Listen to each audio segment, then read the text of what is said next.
Welcome back to Sunday Vibes, one and all. We're back in the Rookery pub on Clapham Common. Look who's turned up. It's us three again, isn't it? And this episode is sponsored by Manscaped. Whoop, whoop. You guys seem to enjoy Manscaped last week. Did you take the products home? How'd you find the old ball wipage? Don't just call them products. You mean the Performance Package 4.0, Joseph Tomlinson. Put a bit of respect on its name. And I actually gave said package that we reviewed last week to Darren behind the bar. So, Darren, what did you make of it, mate? Yeah, great. And he's South African, doesn't lie. So, that's a positive review for Manscaped there. Pat, do the... Oh, do I do the sign-off? Join the more than 2 million. How many is it? 2 million more. 2 million guys across the world who use Manscaped products. Head to manscaped.com and use the code Football Daily 20 to get 20% off and free shipping. Join the Manscaped family. Yes. Yeah, something like that. Family of cube shavers. Yeah. Oh, God. Vintage. God. Right then, let's crack on with the questions then. Loads of people asking us to do rankings. We do a lot of rankings recently, don't we? It seems to work on YouTube quite well, because most of our other content, you know, on the floor. So let's do this one, which is ranking every Premier League midfield. Now, the way we're going to do this is into 4 categories. Right? We're going to do poor, underwhelming, good, great, and then we're even going to have a 5th category spiced in at the end. Our pick of the best. Right, okay. Which club has the best midfield in the Premier League? Okay. So there's like 2 phases. How do we want to do it? Do we want to do it alphabetically? Do we want to just do it in the order you've written down here, which is totally just random. Absolutely random? Yeah, I know. It's the order I opened the tabs in. Pathetic. Couldn't even alphabetize it. Alphabetize. Brilliant. Okay, let's go with the random order that Pato has discovered here. Okay. We're starting with Manchester City. Hamster. I feel like you've put this... Is this how you think the league's going to finish? No, Arsenal 4th. That can't be right. No. Okay, Manchester City then, yeah. Fernandinho, Rodri, Gundogan, KDB, Bernardo Silva, Grealish, Foden. I mean, that is absolutely superb. It's quite generous. Very top-heavy. Do we think... Before we get into this, actually, are we going to do the starting 3 or are we going to do the depth? What are we basing this rating on? I think you've got to do it the midfield as a whole, but I think the difficulty here is like who you include as a midfielder. So, for instance, there are people who get called midfielders, but really they work as like forwards. Right. So I think that with this midfield, I'd say that it's incredibly strong, but the actual central midfielders in it weaker than other sides. Ooh, you know, the 3 real central midfielders in this are Rodri, Gundogan, and Fernandinho. The other guys have played there at points, but people, but people say he can play there, but he doesn't play there, and he hasn't actually played there regularly for years. But I think that if somebody could be in maybe a 3-man midfield, I would argue that they can be included in this category. I would back Bernardo Silva in a 3-man midfield. I think that's exactly. I think he's got the. I think Foden, you know, look. The way I thought about it was a guy like James Maddison. I was like, James Maddison could play in a 3-man midfield despite really being a conventional number 10.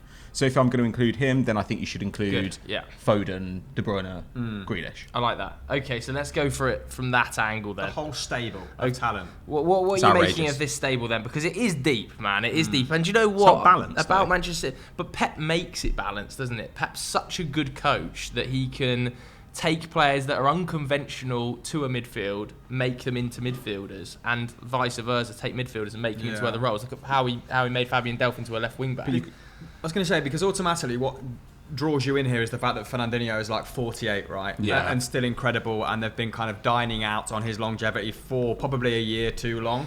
Rodri was obviously supposed to be the long-term heir, but hasn't been quite as effective in that position, has he? I do think there's more to come from Rodri, and I think he got better as the season went on last campaign. But, like, you're right. Do you need to buy another defensive midfield when, like, João Cancelo comes inside? That's the thing. Like, I think we could talk about this midfield and say...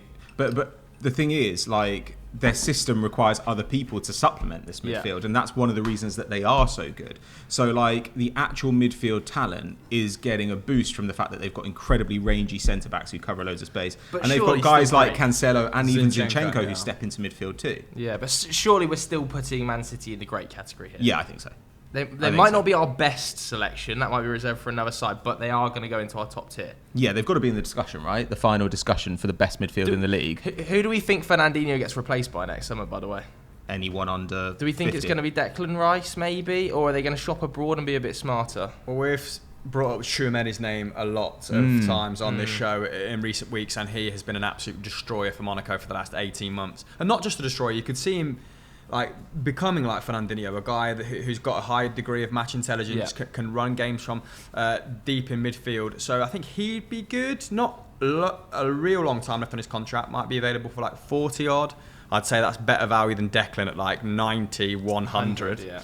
But he seems more like a Man United signing. I think we've said this before, haven't we? So maybe let's not spend too much time on it. But we were linked with Zakaria a lot, remember? I think if Zakaria hadn't got injured a couple of years ago, he spent most of the season out, he might have gone there. Is he still at Gladbach? Yeah, so I think they will go and get a midfielder this summer, because we've said that for like 3 years, and now they have to do it. But who that guy is, I mean, it's really hard to say, because the thing is about Pep, as this midfield roster makes clear, he can basically use a bunch of really unusual talent to make a functional midfield. Okay, so let's have them in the grey. Let's move on to title rivals, Liverpool, who I think probably have the best starting 11 in the Premier League, but not the best depth. I would have their midfield in the great category as well. I think even though they lost Gini Wijnaldum in the summer, and we were saying quite on a number of occasions that they should think about replacing him, think about dipping into the market for an Yves Bissouma potentially, whose contract's up in 2023. They chose not to do that, and Klopp, brilliantly, to his credit, has utilised Harvey Elliott as a central midfielder, which I don't think any of us saw coming on the right-hand side of a midfield three. We all saw him as a potential forward, and that's certainly where he played the majority of his time in the Championship as well. I think that this midfield is seriously deep with him in there. I have a question for you two then. So now Elliott is out with a long-term injury. What do you think is their strongest three in that midfield?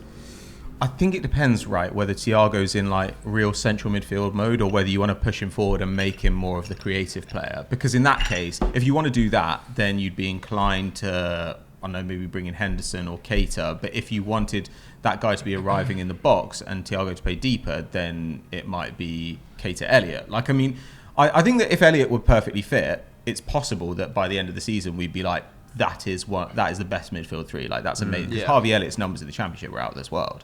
I don't really know. I think that there's a very clear drop, isn't there, from like positions 1 and 2, Fabinho and Thiago, down to position 3. But the number of options they have, the number of different guys they have, and the number of different ways they can play with those guys means that third slot is still extremely strong. I don't know if I could just pick like the best player in there, because guys like Keita are unreliable, Ox is unreliable, even though they've looked amazing at points. And that's why Klopp picks Henderson. I think if Klopp looks at those options, he goes for reliability. Mr. Reliable, he goes for Henderson, Fabinho, Thiago as his midfield three. Although Thiago's now out for until the next international break, I think, which I can't remember when that is, but he's got a calf problem. I mean, the fact that Henderson is Mr. Reliable in that scenario is still problematic, because I think he's only put up 25 plus appearances in a Premier League season once since signing for Liverpool, and obviously wants that contract extension as well. So he misses a consistent amount of minutes in the Premier League. I agree. Quite a lot of this hinges on if Naby Keita stays fit and can rediscover that form of old. And he has looked good at the start of the season. I'm really enjoying him, watching him enjoy his football again. So I think a lot of it hinges on those players staying fit, but no danger of falling out the great section. No, and I do think Fabinho is the outstanding, if not top 3 defensive midfielders in the world. Okay. So I think that brings the level up as well. We touched upon it last week. Who is your number 1 and 2 then? I think my top. I have to give you my 3 because I think it's really close to decide between Kante, Fabinho, and who did I say? Kimmich or Casemiro? Yeah, and Kimmich. Casemiro. You've mentioned Rice before. I would have Rice way down in terms of overall. I think in terms of young midfielders, he's right up there. But I think Casemiro is probably the 4th best. But Kimmich, can you classify Kimmich and Kante as out and out DMs anymore? Like, under Tuchel, Kante's played much more progressively. Kimmich is consistently putting up like 10 assists a season. Is that a classic defensive midfielder there? I think Bayern only need to play a defensive midfielder against like 3 sides in the Bundesliga and in the Champions League, don't they? That's why you see Kimmich and Goretzka just. So I'm not sure you can classify him as an out DM. I would have is like just the classic defensive midfielder who's going to sit there, win you balls, distribute, and play really, really good vertical passes. Fabinho as my number 1. In my opinion as well. What do you think? I don't know, because to me that's like saying like who is a limited central midfielder. Yeah. Like, you know, like Kante like might be better Kante can overall, do more than that. Yeah. Like, like I don't know. Yeah, I think he'd be in that conversation. It's him, or I guess I think he's a better passer than Casemiro. Yeah, certainly. Christ, Kante's probably the best centre mid. I feel rude classifying him as a DM now. I know what you mean. I do know what you mean, but I'd say his primary role is still like defending. Yeah. It is holding the midfield together. So I still think I'd take Fabinho at this point in time. Like Kante. Yeah, I mean he's what 30, 31 now. He's 30, yeah. His appearances have kind of fluctuated in the Premier League. Like if you offered me either one of them at the moment, I would take Fabinho because he's much more reliable. But that's not to say that he has a higher ceiling than Kante. Yeah, and also who would you pick in a one-game scenario?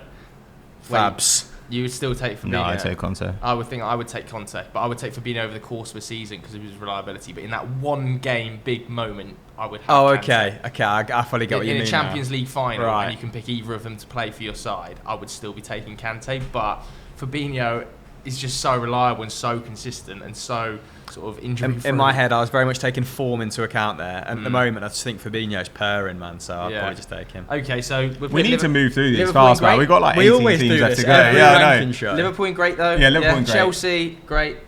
What have they got? Saul, Jorginho, Conte, and Kovacic. And I guess you could include Mount.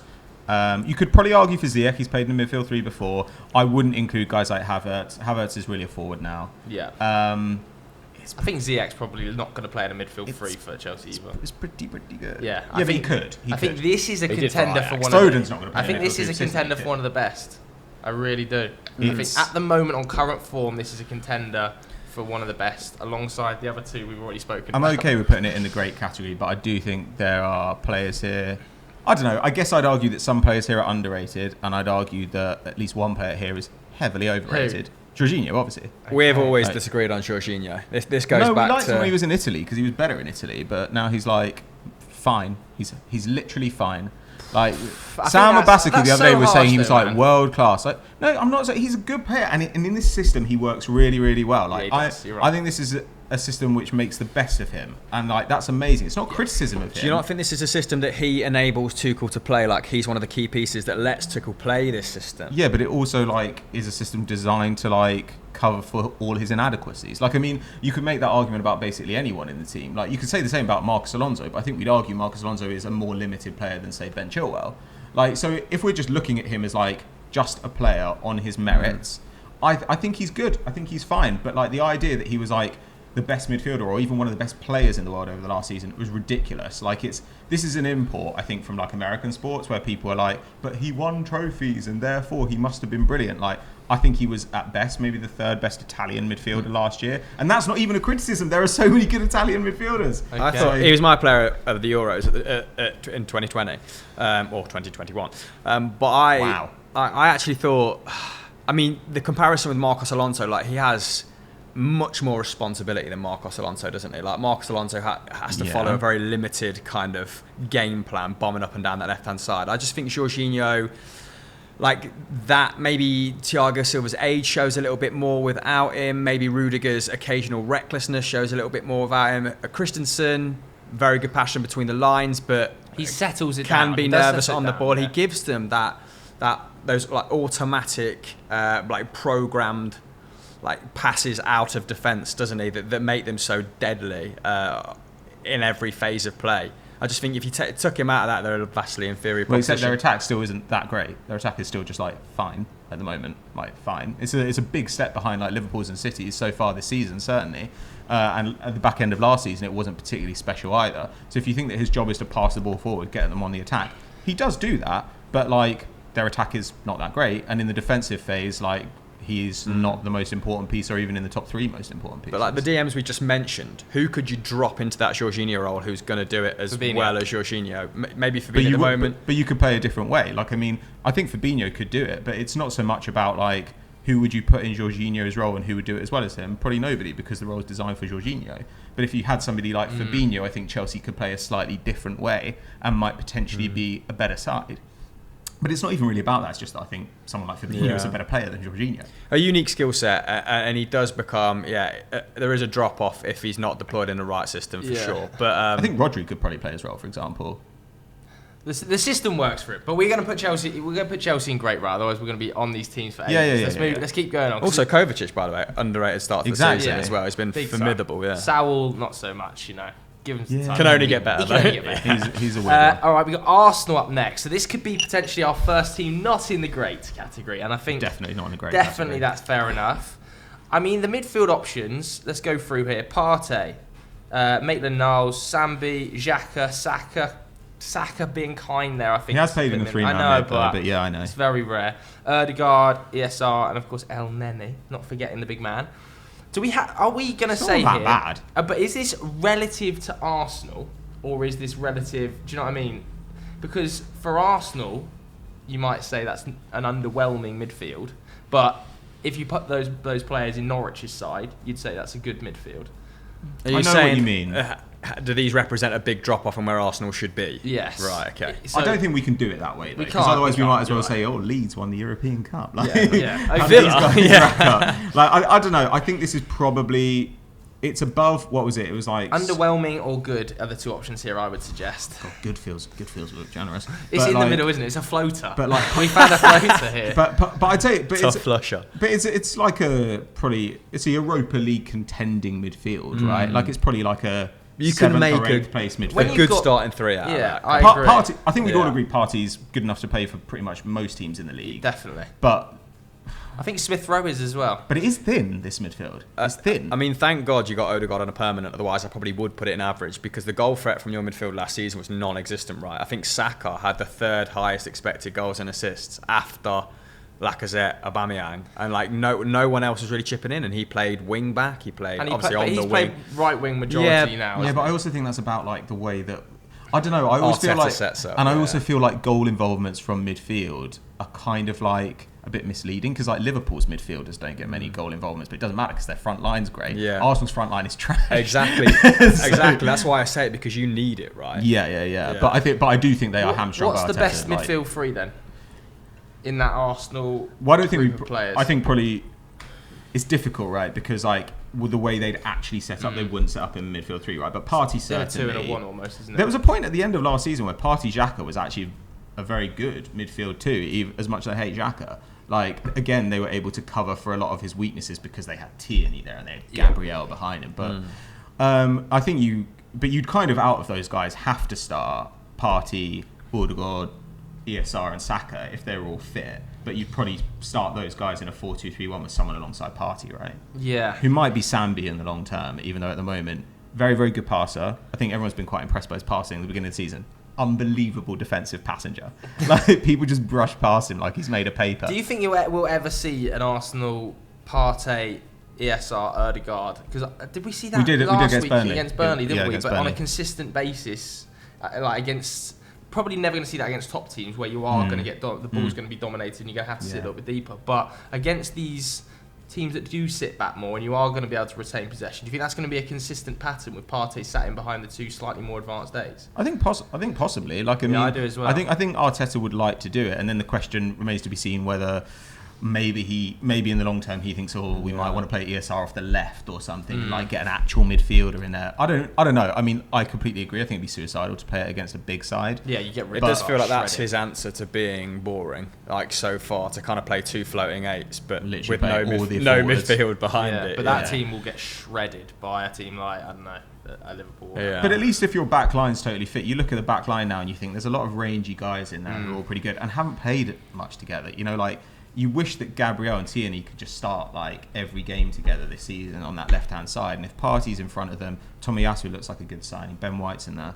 There's promise there. But I think that what you might see from Arsenal this season, and actually what you see in the stats for them so far, unbelievably shot dominant against the sides who are not top teams, absolutely dog against the sides who are good. Like, just so I think that you may see Arsenal really hammer bad teams this season and get hammered themselves by big teams. Could really do with Partey being consistently fit as well. Yeah, definitely. and for not the first time in his Arsenal career. Injuries. But then, you know, given how Arteta started against the big sides and his record against the big sides in his first 6 to 8 months, you'd feel comfortable with that scenario because he knows how to beat big teams by not playing, particularly attractive football or positive football. So where are we putting them then? Are we going to float them in between good and underwhelming and say like? I just think go good, man. Like, we can't be creating new sections. I think if it weren't Arsenal, we'd happily put them in good. Okay, let's put them in good then. Man United. This is an interesting one because it's a tough one. In terms of personnel, it is great, like Pogba, Bruno in there. But in terms of actual viability as a real team, in terms of fits and balance, it's trash. Shambolic, isn't it? It's awful. So, Pogba, Bruno, McTominay, Fred, Matic, Mata, Lingard, Van der Beek, it's definitely good, at least. Balance is awful in there. It is so badly balanced. But the players are so good. Yeah, like Pogba and Bruno are great. And we've kind of given City and Chelsea to an extent a bit of benefit of the doubt, like by being like, the managers can kind of cover for these shortfalls, with this system or these players. And the way Ollie's and done there is that, a bit of that here. Yeah. Ollie's done that by playing Fred and Scott. Like Fred in the midfield is the covering balance, but then that comes at the cost of either Pogba, Bruno, Pogba getting put out on the left. Bruno obviously plays every game, so then Van der Beek never plays. And I was going to say we still don't know if Van der Beek's a great can be a good 6 or good 8 yet. He's definitely a good a bench player though. To have a bench player the quality of Van der Beek is pretty crazy. How long could you keep him there? But it means you have to play Wan-Bissaka is obviously an extremely defensive-minded fullback. Yeah. You kind of have to have that to make up for the fact that nobody in this midfield is going to do anything defensively. Yeah. But that's a really good point. People moan about Wan-Bissaka not being great going forward. I'm like, but Luke Shaw is really, really good at going forward. So does it matter as much? And I also think Wan-Bissaka has got better, and his improvement going forward has not been really acknowledged by him. What Wan-Bissaka struggles with is passing into the midfield and that sort of area where he's got possession on the halfway line, 40 yards from goal. What Wan-Bissaka doesn't struggle with is gets the byline and whips it. Actually, sometimes the ball in that delivery position is okay. When it's on the ball, he's got time, and you're asking him to pick balls in between the lines.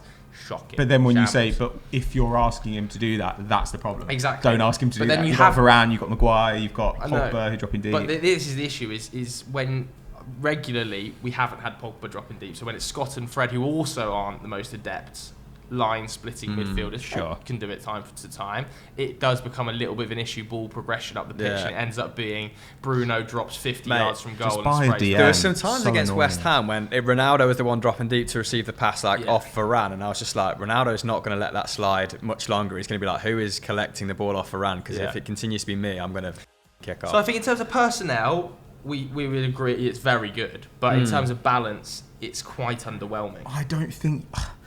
It's really difficult because the good players in it are so good that I'm tempted to put it in great. But if you said, do Man United have a great midfield? I'd be like, no. I think there's only 2 really great players in there. But their level is so extreme. Good. Yeah, it is so good. That's a tough one. I think I'll put them in good, but they are good plus. Yeah, good plus, it's either 2 guys being dragged down or a bunch of houses being pulled up. I literally just said we can't create new sections, and some of them, good but plus, some of them good. are legitimately if I do think if you found the right system, Donny would be has the potential to be a very good player, but it's just not going to be able to get in ahead of Bruno. And that's been Bruno's one of the best 10s in the world. It's been true with Fred at different points. Fred's been great for United at different points, but he's a limited player. Yeah. Okay. How many teams in are we? 4? 6. So we need to get a move on. Spurs. I think this is really, really good. I think this is really good, man. Ali. Okay, Ali's still lots of talent there. Ndombele, the problem is everybody's so physically inconsistent. But Lo Celso, Ali, Ndombele, Højbjerg, skip wings. It's pretty good. Lo Celso has completed 7 full 90s in the Premier League since he's been in. Yeah, it's not great. It's not 7 full 90s. That is just this bad. Midfield is basically the culmination of scout reports on EFD for the last 2 or 3 years. So there's a lot of personal involvement here, investment even. It's just not quite worked. I want this midfield to be great. Yeah, it has the potential to be very good, and they've just been so unfortunate that it's not worked for anyone on a consistent basis apart from Højbjerg. And they've also not had they've not been able to find set positions. Lo Celso, I feel, has played about 12 different roles at this point. I think he scored 1 Premier League goal and got 3 assists since he's been here. In what did he join? I joined under Poch, let's not forget. So he's gone through Poch, he's gone through Jose, now he's with Nuno, still not really getting consistent minutes. Feels like he performs better for Argentina than he does for Tottenham at this stage. I think when he went away with Argentina and the whole fiasco kicked off in Brazil, I think for a lot of Tottenham fans, they would have looked at that and thought, how many chances are we giving Lo Celso at this stage? On his day, fabulous player, dribbling, carrying the ball up, and in and around the area. We've seen him be very creative, but he's so hit and miss at this stage. And that's not something we thought was going to happen when he came from Betis. I think you've got to factor in injury proneness. Like, in which case, I think they've got to go in good. Like, if you do, it's one of those midfields that, like, if it were on FIFA, it'd be great because, you know, like, you can't factor in people being injury prone on FIFA. Like, everyone's like an 84 in that midfield, but none of them are ever fit. Like, they will never play a diamond midfield of Højbjerg, Lo Celso, Ndombele, and Ali. It will never happen. But it would be so good. I think in our heads it would be really good. It would be good. I just don't know whether practically, like, I think that would work really well with then a front two of Son and Kane. That'd be lethal. I mean, in our heads, very simply, it would, but that'd be great. It's just not worked. Like Ndombele, I feel like at this stage, how is he not getting minutes in that midfield? Because like he's clearly the most naturally talented player. There must be something going on off the pitch or behind the scenes. There must be injury as well. I guess it's I mean, it's a little bit unfair to speculate, but they're not totally unfounded at this point. But then I suppose, like with Mourinho and Nuno as their managers as well, they're not. Tottenham haven't been a ball-dominant side since Poch left, so I suppose it's not their way of playing the last 2 years hasn't really played to their strengths either. Like when I first saw Lo Celso, like, the first time I was impressed with his numbers, I remember he's kind of a deep-lying playmaker at PSG for a little bit, and he looked incredible there. And then Ndombele was like picking the ball up from deep on a consistent basis at Lyon as well, and was just like look box to box, which is why when we say like his fitness is shot to bits at Spurs, it's like why? At Lyon, I literally watched him run the length of the pitch. And also some of these reports that are like, oh, he's annoyed because they've sold Aurier or cancelled Aurier's contract and let Sissoko go, his two best friends. Like, get over it. Like, I never believe that stuff. I think that's nonsense. It's like Arsenal fans saying Torreira refuses to play for us. It's like, no, he doesn't. He's got a contract. Just make him play. Like, it's fine. So we're going to put them in good. I feel like we are going to experience some trouble here though, because we're just putting all of the top teams in good and great, and then we're going to have like Norwich in port. Good. We'll see. Brackets sad. Yeah, I think good. Very sad for us. All right, Leicester. Good. I think Leicester. I think have got a better midfield than Tottenham. And I think I don't know about that. I think both those teams are better midfields than Arsenal, and I think potentially they're in and around United territory. Yeah, I think so. Honestly, I do. I think that Wilfred Ndidi is the best destroyer in the league when he's fit, and that includes Fabinho potentially. I don't think he's as progressive and as good of a footballer as Fabinho, but if you just asked him to be there, if you could have one player who's going to be the Premier League and break up the play and give it to someone better like Yuri, I'd pick Ndidi. And the only other guy I'd want next to Ndidi doing that, other than Tielemans, is probably Kovacic at this point in time, unless I'm forgetting someone really obvious. Surely. Those two would be amazing. I think they're just slightly different. I mean, what do you mean is the guy who then picks it up, who he gives it to? Yeah, I just think Tielemans incredible playing it through the lines. Pogba? Like, adds such thrust to that midfield. I think Tielemans probably a bit more sound defensively than Pogba. But then we're starting to like... Yeah. But Tielemans not a great defender either. We have to look at like the complexion of the rest of the side. That makes it far too complex actually. But I think if Maddison was still bang on form, I'd probably be pushing for great here. Ooh, but then they've got Soumare coming through. I think there's like one lights out player in this because of Maddison's injuries, and that's Ndidi. I think Tielemans is good. I think Soumare is probably going to be really good as well. But yeah, the Maddison drop off is a real problem here. Yeah. Because that balance would What has gone on there? Because we're looking at right. He's got a hip injury that like comes back. Yeah, again. But it's now been a significant portion of time, isn't it, since that hip problem? And I spent the whole summer saying like if Arsenal offer £60 million for him, like snap their hand off. I don't know. I've watched like 3 full nights of Leicester this season. Been in and out, but like Maddison has played off the front. He's played like on the left as well. Yeah. And he's just not affected the game in any way, shape or form. It's I don't know if he started great last season as well, and then got worse, which is the thing that's kind of upsetting me the most. The thing I'll say about Leicester is I think they've got really good starting midfielders, but then maybe struggling a little bit when we look at like Chowdhury in terms of depth. But as depth, is that bad? Mendy and Chowdhury, like for a club like Leicester, their budget, I think that's pretty damn good. You know, like Arsenal have got El Neni in there. United have got like McTominay. Like and Matic. Like, I don't know. I don't think that's that bad. Like, I think those guys are limited players, but they will give you some minutes in the course of a season and they'll be perfectly competent. Yeah, if we're taking it at face value, fine. But then I think if, unlike maybe a Man United or Arsenal, if Leicester had like a serious injury to one of their key players, they wouldn't be able to supplement it enough. As well as a serious problem. All right, so good. And it's young. This is good. Like 2 years' time, if they keep these guys together, this could be great. Well, Seedman's contract's up in 2023 though, and I think he's probably gonna. Like I said, I'd have gone great if Maddison, if this was the Maddison of last season, the start of last season when he had like 12 goal involvements in 12 games or something stupid, but it's not. So yeah, good. All right, good. Next one I think could be our first underwhelming. Okay. And that's Everton. Yeah, that's bad. I think in terms of start, we obviously know that we're looking at a 4-4-2 effectively for a 4-4-1-1, however you want to paint it, and it's going to be Doucouré and Allen in those midfield two positions, especially now Hammers has gone to Al Rayyan, but like they're going to work, they're going to be fine under Benitez because he's a proper system manager, and I'm sure they'll be looking really good by the end of the season, Everton and that midfield too. But I think overall, Allan, Delph, Doucouré, and Bamin, Davis. Am I missing anyone? This is bad. No, I don't think so. And when Benitez has set them up as a Andre Gomez as a counter-attack inside, like that would suggest that because he doesn't have an awful lot of belief in the midfield to control the game, doesn't it? So I do think he's identified that as the weakest part of their team. I like Allan. I thought he started the season really well. He's been really good. Gomez is probably more to come from him. I think he's looked okay coming off the bench.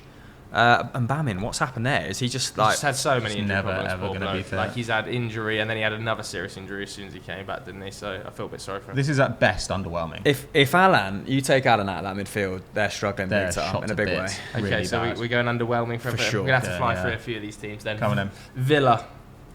List me you guys. I think starting midfield, they've utilised majority this season. Most minutes from central midfielders has been Luis, McGinn and Jacob Ramsey, actually. I think Jacob Ramsey's actually picked up a significant amount of minutes, mainly due to little injuries and stuff here and there. But behind them, we're looking at, obviously, Buendia, we could count as a midfielder. Yeah, but he's not really playing that way, he's not playing in a midfield three, is he? Yeah, he could. You could count Leon Bailey as well. If we've counted like Phil Foden, Jack Grealish, Leon Bailey, I think you could probably... I think Buendia may be in that 10 slot. I think would be kind to count Leon Bailey. If you played in a 4-4-2, I think you could count him on like the left-hand side. But I wouldn't think of that as a midfielder exactly. Because he can play wing back, he can play left wing, so it's kind of like... But then I feel like we should just qualify. And Gray in there. We should, right? Yeah, we should have qualified. No, I think those guys... I don't think let's you not play them in include midfield Leon Bailey, because then let's not include Townsend and Gray either, because I know they're playing wide midfielders, but we're talking more centre of the park here, aren't we? This is underwhelming. We're talking centre of the park. You think this is underwhelming? Yeah. I think that first choice three, like, I like Luis okay. I do like McGinn a lot. Yeah. But it's not deep. I think if we include Buendia, that helps. I think the fact that Marvellous the Canberra is probably going to have to play like a fair few minutes this season if a player gets injured probably signifies to me it is slightly underwhelming. If we had an okay section, I would have put them in okay. Yeah, this is like 10th in the league, like right in the middle. Yeah, right in the middle. Okay, let's put them in slightly underwhelming. West Ham, I'm pushing for good here. West Ham, very comfortably good, I think.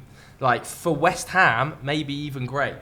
Souček, Rice, they've got Kral, they've got Vlasic now, play that, Lanzini, Fornals. Benrahma could technically count in that midfield. This is definitely good. Fornals has been one of the form players of the start of this season. He's been incredible. They've got playing as an actual 10 for once. As I've said, like in the past episodes, I think maybe as like a 2 might be my favourite, just out and out 2 Declan outside Souček. Like the top 3 or 4, like Declan Souček. Like I think for West Ham, that's great. I think this is good.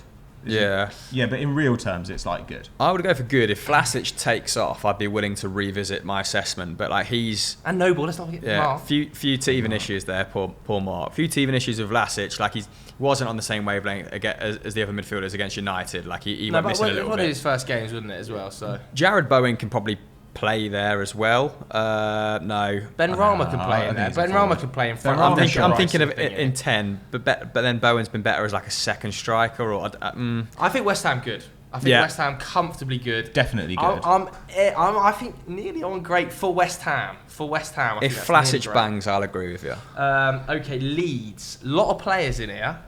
And it's really hard with Leeds to know what's what. Phillips kind of plays in there, doesn't he? Dallas has played in the midfield at times. It's pretty thin. Click plays a lot of minutes as sort of a slightly more advanced mid. It's so hard to pick Leeds players because they all just play in whatever position they want at times. What do you think? Bielsa gets the best out of them, doesn't he? I don't know. Because in terms of individual personnel, you look at it and go... But you could say underwhelming here and that not really be a slight at Leeds or Bielsa's system, because Leeds are all about width, aren't they? Like, their whole game plan is all about excelling on either flank. So I think you could go underwhelming and it'd be justified, because take Calvin Phillips out of that midfield and defensively they're looking shy. We saw it against United when Calvin Phillips was unavailable against United. I think that's an underwhelming midfield. I call this underwhelming as well, because I think their forwards are so good. I think that's why they're good. Like, this midfield is like functional, and I think you're completely right. Like, Calvin Phillips goes out of this midfield, and you look at it and you're like, that's championship level midfield. There's a few of those in between players as well. Like, you know, we discounted Bailey from Villa. If we're going to include Harrison, Harrison's kind of that player as well, right? So, and like Stuart Dallas, do we actually count Dallas? Exactly. Is he yes, he can play anywhere. Yeah. So we're already being generous to them, and we're still saying underwhelming. So it's definitely underwhelming. Okay, Brighton then. We're looking at Basuma, obviously. I think this is quite good. There's too many unknowns there for me. I actually don't have like a really well-rounded opinion. I don't know if you guys are different on like Mwepu or. I think it is close to good, but I think the amount of minutes that Lallana is playing at the start of the season airs me to put it more in sort of an okay category. Why do you not see him as a first-team player? I don't see him as the most, like, obviously they've started the season brilliantly and Lallana is playing really well, but over the course of a season, do I back Lallana to play 34 games in so you don't midfield think he should be relied upon? I just wonder whether the over-reliance on Lallana at the start of the season will be able to continue. It probably won't, because Mwepu might well come in and Alzate will probably pick up more minutes, and Basuma is so dynamic, he can cover for absolutely everything. But if Basuma was to get injured, I look at the Brighton midfield and I think, But that's where Mwepu would play as like a more conventional DM. Like, I actually think this is a good midfield. I think Basuma's really, really good. I think Pascal Gross has a lot of use as a player. I think, yes, we can talk about Lallana like getting a lot of minutes, but Lallana's pretty good for Brighton. Yeah. Like, I think McAllister he's can still play. good, but it's just over the course of the season. Yeah, but then Morda's good as well. I think Alzate is like a really interesting player actually. McAllister can technically. Yeah, McAllister's played as a 10. Like, I think this is a good midfield, especially for Brighton. There was no Brighton fans as well when the window was coming to an end saying like we desperately need to sign a midfielder. Well, they got Mwepu in, didn't they? Yeah, it was all about like they were devastated that they missed out on signing a number 9. So I think that gives us a little bit of insight into their opinion as well. So I think go good. And also Basuma is so good. It's he's outrageous. Brings him up a whole level, doesn't it? His contract's up in 2023 as well. He's a top 6 player. How many of the rest of these teams that we're going to mention have a player of that caliber? What, none. a top 6 like level a top player? 6 level player. Brighton could breach, like, Brighton are going to be in and around one. Top 8, 10th, I think, potentially. Well, Leeds, Calvin Phillips. Yeah. Like, could play significantly higher. Yeah, but the teams we haven't talked about yet, you know, like, maybe Wolves is the only one who has midfielders where you're like, well, yeah, those guys could go and play for like a better side, and even then, you're a bit like, Moutinho could have. Let's do Wolves then next, because we're seeing still Neves and Moutinho play as a midfield too, aren't we? Pretty and good, I know that we like Bruno Lage's system, but will that ever change again in the Premier League? Has your opinion changed any on Neves? Because I know you've kind of been. I thought he was really overrated last season. Yeah, but he's still a good player. Like, I've never been of the opinion that he's a bad player. I just think there was a point where people were like, do you remember people were saying like the best player in the league outside the top 6 and he should go to Man City? And I was like, if he went to Man City, I'm sure he'd be fine because Pep's a genius and Neves is talented. But like the best player in the league outside the top 6 was like a hilarious overstatement. Not even the best like deep lying playmaker in the league outside the top 6. So like, I don't know. He's good. This is a good midfield. My concern is there's Moutinho's no 35. depth, and there's no depth. Dendonka's still going to have to play minutes in there. It's all over thin as. Dendonka could probably cover for Neves at deep lying midfield in the fact that like he's capable of putting up okay defensive numbers, but I don't see anyone that can like progress the ball, maintain possession like Moutinho in that side. Yeah. But are we still going to say good just because the starting personnel? I might say underwhelming, just because I think the starting personnel is good, but it's never good enough to cover for the fact that there are literally like 4 guys in this midfield. One of them, Jordao, who like nobody has ever seen. And also, I suppose if we were talking about Brighton as being good, like just about being good, because if Basuma came out and Wepu could come in and McAllister offers depth, it really is a depth issue. Are we forgetting someone? Because that feels threadbare. Dude, are we forgetting anyone in that Wolves midfield, do you think? Moutinho, Neves, Jordao. I looked at their squad list and I was just like, well, I suppose if you're not playing 3 at the back, you could play Cody in there and stuff. But it gets really thin. Like, seriously, I was looking at it and I was like, I don't know. Maybe we're forgetting someone. If we are forgetting anyone, let us know who we're forgetting in that Wolves midfield in the comments below. Maybe it's an academy player. It's a little bit like Fernandinho. Like, it's just a godsend for them that Moutinho is such an athlete. Okay, so we put it in underwhelming because of the lack of depth. Yeah, but there are some talent. Like Neves. Right, let's rattle through these last few, man, because we need to decide the best in the league. Exactly. Okay, Southampton, underwhelming for me. Max, underwhelming. You think poor potentially? Potentially poor. James Ward-Prowse though surely drags him up a level. Like, I also like Stuart Armstrong. I like Stuart Armstrong. I like Diallo as well. But again, and we like thin. our real Romeo, do we? No, not really. Just I also don't like James Ward-Prowse that much. Like it's maximum underwhelming. If you guys say underwhelming, I'm happy to go with underwhelming. I would say underwhelming. That's fine. Yeah. Just because James Ward-Prowse, I think, it does drag them up to that level. Like, I know that we aren't the biggest fans of that Southampton midfield, but his consistency is still very good, and his set pieces do basically get him through games. Yeah, and again, like to go back to Jorginho and Chelsea, like Hasenhuttl is getting the best out of Ward-Prowse's assets, isn't he? Which is his physicality by playing like that really high pressing sort of system. So underwhelming though. Let's do Newcastle next, because this I think is our first poor, isn't it? It is our first poor. Like, it's just shocking. Shocking. Longstaff, Willock, and Almiron have had the most minutes, because Almiron is kind of no longer playing in that. Well, Willock were being generous, arguably, right? The way he played last season. I mean, Almiron's just playing, carrying the ball. Almiron, they just say, okay, lads, can you just run into the corners? Garbage. Absolute garbage. Like, I mean, even I've put Murphy in there. He's not playing as a midfielder. Like Jeff Hendrick, is awful. Awful. Shelby's the only bloke that can pass a ball in that midfield. Yeah. Yeah, and he can't do anything else. Poor. And we would get. I would get hammered for saying that Newcastle were going to get down. Like I put Newcastle going down in my predictions, and the comments on that Sunday. Who hammered you for it? Newcastle fans. Every year, Joe says it. Every year. Yeah, but we can.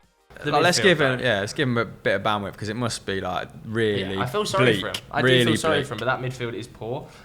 Crystal Palace, good. Underwhelming. Oh, I agree. I agree. There's a lot to like, but like I think by the end of the year we might look at this and say like it's a good starting midfield, but I still think the midfield as a whole is quite underwhelming. A lot of the guys who are good in it do the same thing. Like Gallagher and Eze are actually play in quite a similar way. Elise obviously isn't really playing yet and might well end up playing as more of a forward. Defensively, it's horrible. Like, I don't know, man. Like, the bad players. Got some respect on James McArthur, mate. He's been a great defensive player. I think when Will Hughes comes in, he'll be pretty solid in that midfield for them as well. I think Kiarte's playing. If you want to say good, that's fine. But I think it's still. If we're going to say Villa is on the cusp between underwhelming and good, I think probably this is the same. But I think Villa's level is a level higher than where Palace are at the moment. But this is good based on form, not good based on talent, I would say. And we're not picking on form, I think in terms of talent, Palace's talent is really good. I think like Elise, Eze, Gallagher, like Will Hughes. I think in talent-wise, I think for a team like Palace, that's really good. Kind of like United, though, where there's almost no balance. Not brilliant amount of balance, and Kiarte's going to have to do a lot of defensive work. But I do think that there's some youngsters there that have like high ceilings and a lot of potential. But I mean, still yet to see them like be a top 10 Premier League side. I totally agree with that, but are Palace fans legitimately thinking that's going to be the case? I think they just want to see more attacking football played in sort of like 13th place. But we're not like, the way we're rating it isn't like, oh, that's good for Palace, is it? Yeah. Okay. I think underwhelming. I would have good, but I'm happy to bow to underwhelming for you I two. think that's fair. I think I'd have them in good. Okay, let's move on. Which ones haven't we done? Because I've messed up the order quite disastrously. Brentford. Don't know. Just a bunch of guys. I think it's probably all right. Onyeka, I thought was a good sign-in. I'll be honest, I just don't know enough about this Brentford midfield yet. Like, I feel like I haven't judged it enough yet at Premier League level. Like, obviously, if you were talking about Championship level, this is a really good Championship midfield. But can these players like Norgard step up to the Premier League. We just don't know yet, do we? I like the Silva as well in the Championship. I've liked him for a couple of years. Like a really good little deep lying sort of playmaker. Canos is good. Godos was from Ligue 1. Janel, we don't know what he's going to do in the Premier League. Like, I just think that we have to give time before we rank Brentford, really. Like, okay, well that's fine. Let's pass. Let's move on. We pass on Brentford. Burnley, poor. I think no doubt about it. Is just all over the gaff, and I think that starting quality is all over the gaff. Yeah, keep your eyes peeled for Joe's interview with Sean Dyche, though. That's already out. That one is. It's already out. I wouldn't go and watch it. Okay. Next up, let's go to Watford. No, we got. Yeah, let's do Watford next. I think Watford's poor.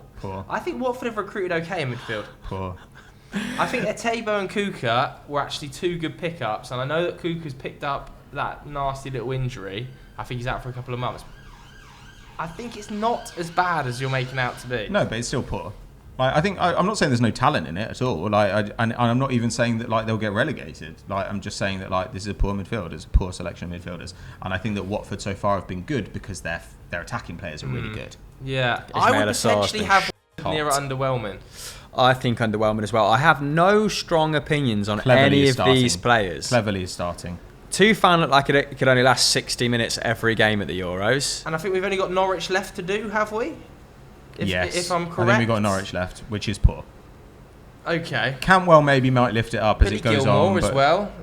McLean's playing a lot of minutes. We don't know anything about Gilmore. McLean's playing a lot of minutes. Big Kenner. Gilmore's just a bloke. Like, I mean, like anybody might have a youth player who's really good, and I think Gilmore's promising. But to argue that like Gilmore's going to come in and make this like a really good midfield, like we have literally, he could be a really good player and still might only be championship level at the moment because he's barely got any minutes. Yeah, Lise Malou is playing in there as well, isn't he? I actually like him. I think he's leading the Premier League for pressing at the moment, isn't he? Defensive pressures. He's a beast. I think again, maybe it's because I think we have to judge it a little bit more on like the club basis.